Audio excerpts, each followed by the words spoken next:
Salut les Natural Killers, on se retrouve comme promis pour la suite de notre Clan War League, une ligue des clans Cristal 1, je le rappelle, jour 2 et jour 3, c'est parti. Place donc naturellement à la deuxième journée de guerre sur laquelle on ne va pas s'attarder. Une journée de guerre assez facile, des bases assez préma. Donc je fais honneur à nos TH11 qui ont perf leur vis-à-vis. Et on commence par Rakito, le petit TH11 de Nico, qui nous fait un Gobovi totalement académique. Ça fonctionne très très bien. Tout le monde connaît le principe du Gobovi, donc je vous laisse admirer le travail. Bravo à toi!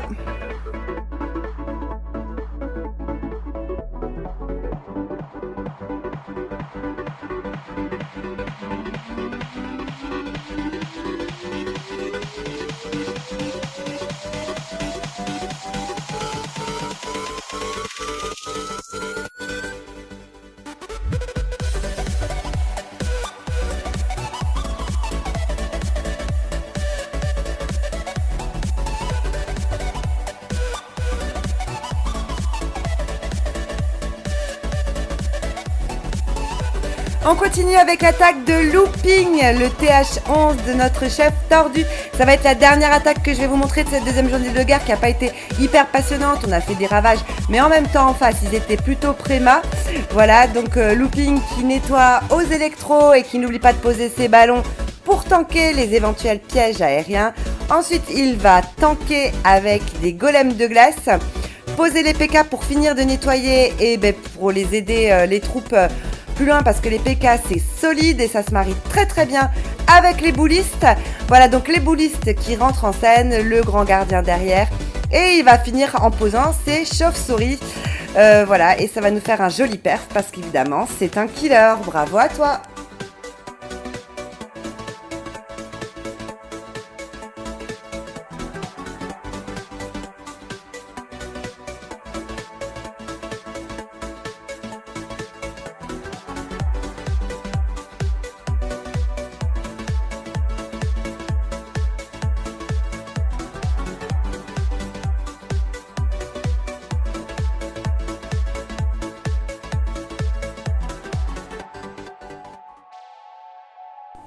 Et on entame cette troisième journée de guerre avec l'attaque de Nico, notre pirate, qui nous a fait le bonheur de perf le 1 en face, qui pourtant est un très joli TH13.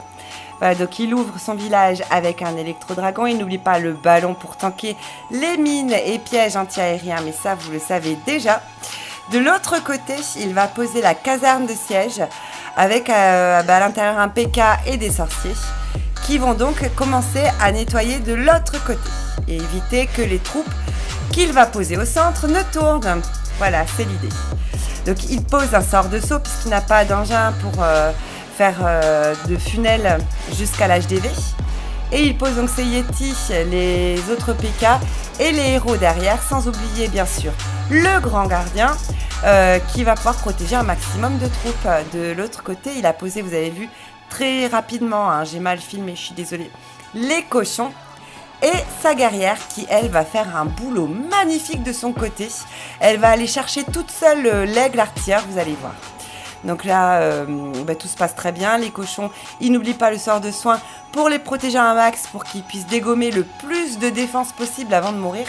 On sent bien qu'en attaquant de ce côté, il a voulu assurer le 2 étoiles et il nous a fait le bonheur d'en faire 3. Donc un grand GG à toi Nico, je vous laisse admirer le travail.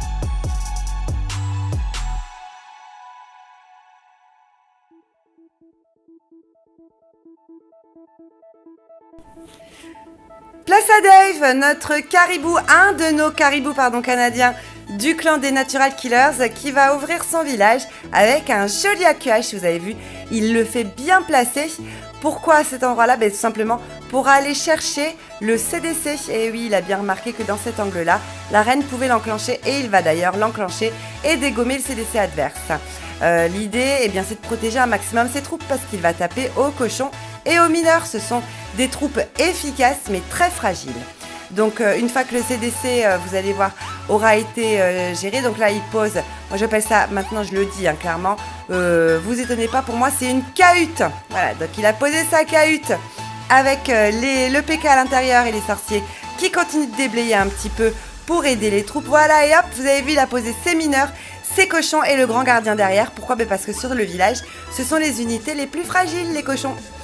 Voilà, donc c'est pour les protéger un maximum. Donc on voit les cochons qui vont bien évoluer. Il va les protéger au fur et à mesure avec des sorts de soins. Et pendant ce temps, vous avez vu l'HDV, hop, qui est géré par la QH. Voilà, donc magnifique travail de la reine. Un grand GG à toi, Dave, pour cette attaque rondement menée. Un grand GG à toi.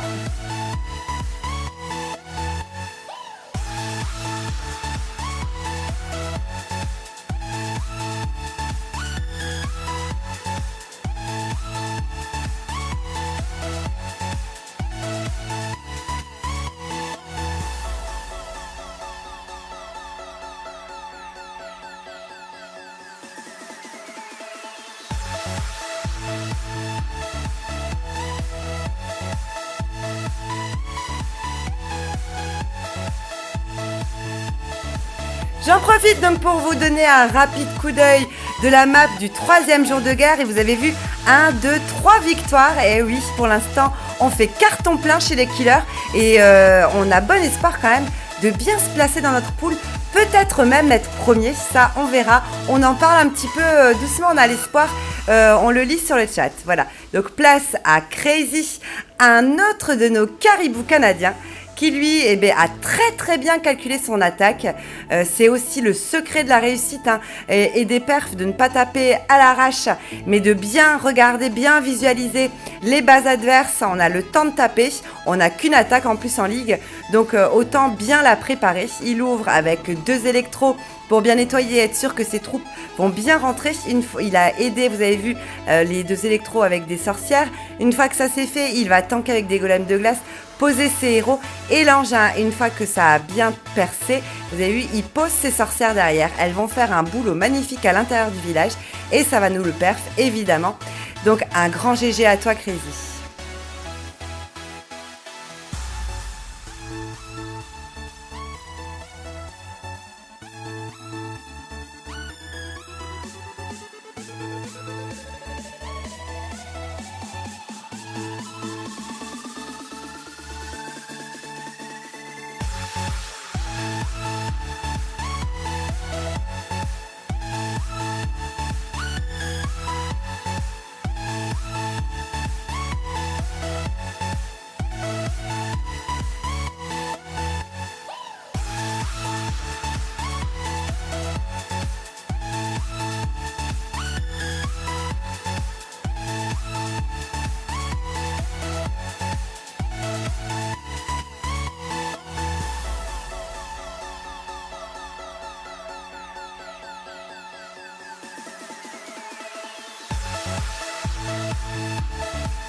Allez, je ne résiste pas à vous montrer le round en cours, le numéro 4, qui sera couvert évidemment les prochains jours sur notre chaîne.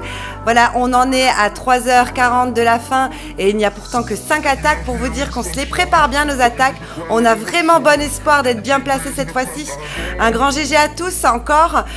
Très bon jeu à venir et puis on se retrouve très vite les Natural Killers. À bientôt.